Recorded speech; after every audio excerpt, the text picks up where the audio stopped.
सुनो सुनो सुनो, भारत के दुश्मन देशों गौर से सुनो।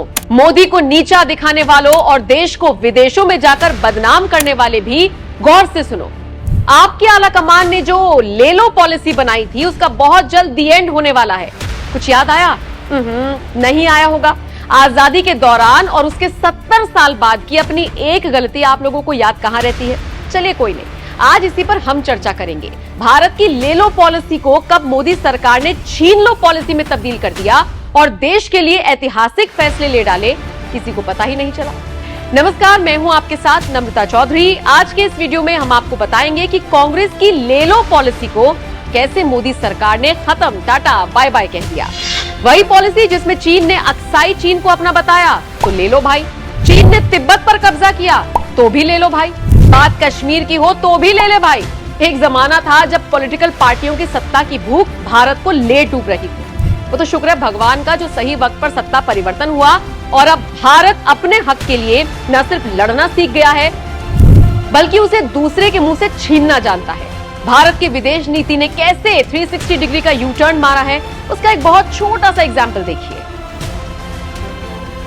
Yes, 2014 was a watershed moment. Yes, things have changed better after 2014.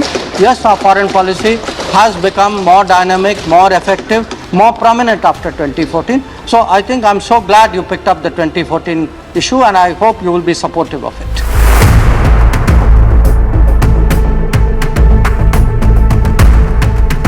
बस इसी से आप अंदाजा लगाइए। वैसे मोदी सरकार की तगड़ी विदेश नीति रूस यूक्रेन वॉर के दौरान सबसे ज्यादा हाईलाइट हुई।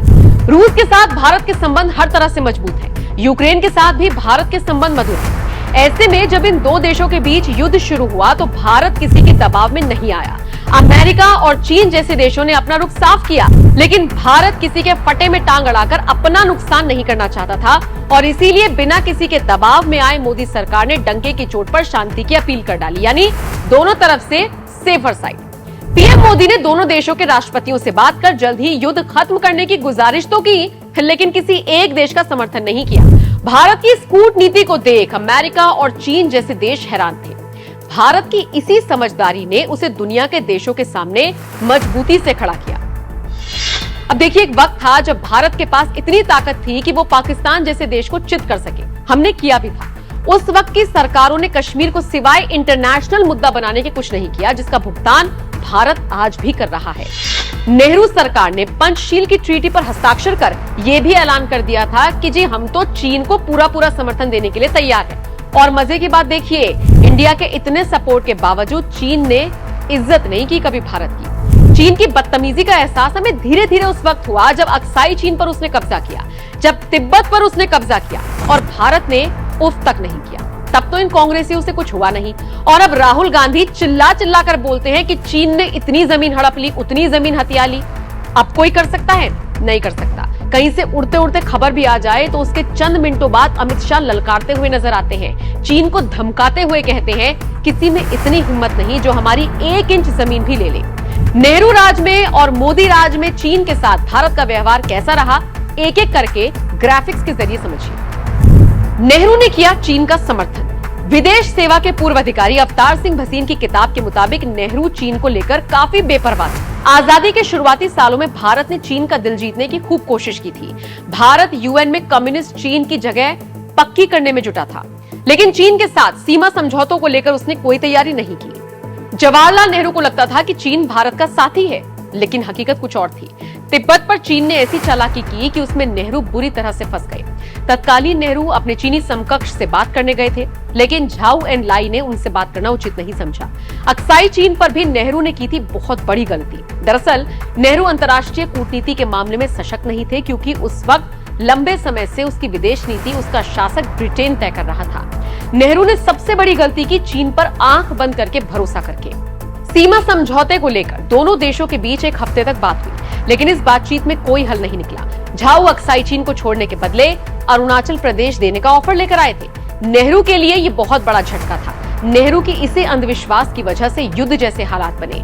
3 दिनों के अंदर चीनी सेना ने अक्साई चीन के बड़े इलाके पर कब्जा कर लिया।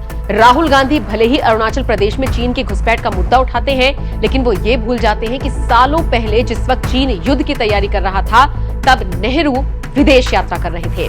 1962 की टीज आज भी हर भारतीय के जहन में है, लेकिन ये हार सैनिकों की नहीं बल्कि तत्कालीन कांग्रेस सरकार की थी। जिस वक्त चीन भारत में युद्ध की तैयारियां पूरी कर चुका था, पंडित नेहरू कॉमनवेल्थ सम्मेलन में हिस्सा लेने के लिए बाहर गए हुए थे। जिस वक्त चीन तिब्बत पर कब्जा कर रहा था, उस वक्त नेहरू सरकार चीनी सेना को चावल भेज रही थी।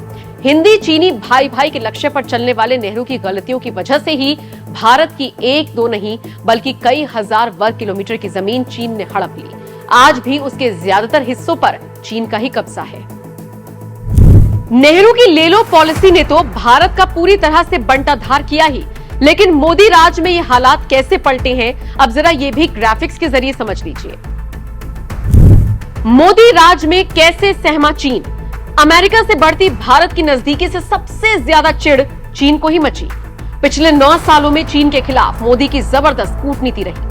आतंकवाद के मुद्दे पर पीएम मोदी ने चीन पाकिस्तान को खरी खरी सुनाई थी। ब्रिक्स शिखर सम्मेलन के दौरान चीनी राष्ट्रपति शी जिनपिंग के सामने ही पीएम मोदी ने साफ कहा था कि भारत अब चीन को लेकर नीति और रणनीति दोनों बदल चुके हैं।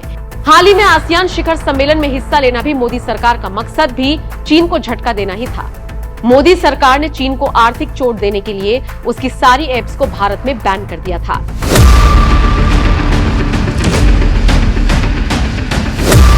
मोदी सरकार का सीधा एजेंडा था कि चीन को आर्थिक तौर पर चोट दी जाए, लेकिन कहने सुनने में ये जितना आसान लग रहा है उतना था नहीं। धीरे धीरे इस पर काम करना शुरू किया गया। आप जानते ही हैं, भारत में चीन का एक बहुत बड़ा बाजार है और हम और आप कुछ साल पहले तक खूब चीनी आइटम्स का इस्तेमाल किया करते थे, लेकिन सरकार ने इस बड़े चीनी बाजार पर कड़ी चोट मारी है। मोदी सरकार ने चीन को कैसे दिया झटका। गृह मंत्रालय के आदेश पर चीनी लिंक वाले 138 सट्टेबाजी एप्स और 94 लोन देने वाले एप्स को ब्लॉक किया गया। इनपुट मिला था कि इन एप्स के जरिए चीन भारतीयों के डेटा पर नजर रख रहा है।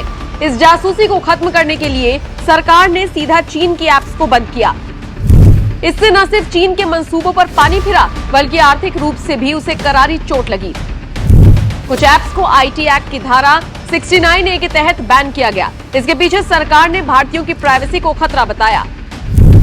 चीन की कमर तोड़ने के लिए कुछ ऐसी एप्स को भी बैन किया गया जिनके जरिए साइबर अटैक का खतरा ज्यादा था। भारत सरकार ने चीन के इलेक्ट्रॉनिक मार्केट पर भी कड़ा प्रहार किया और लैपटॉप कंप्यूटर के आयात पर रोक लगा दी।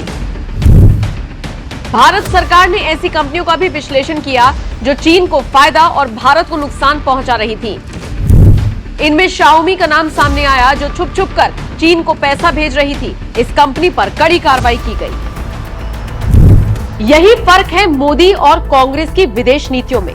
तो hello Congress, hello India alliance, चीन के बहाने मोदी सरकार पर तंज कसने से पहले खुद के गिरेबान में भी झांक लो, क्योंकि ये मोदी का भारत है जो अपना हक छीन ही लेगा।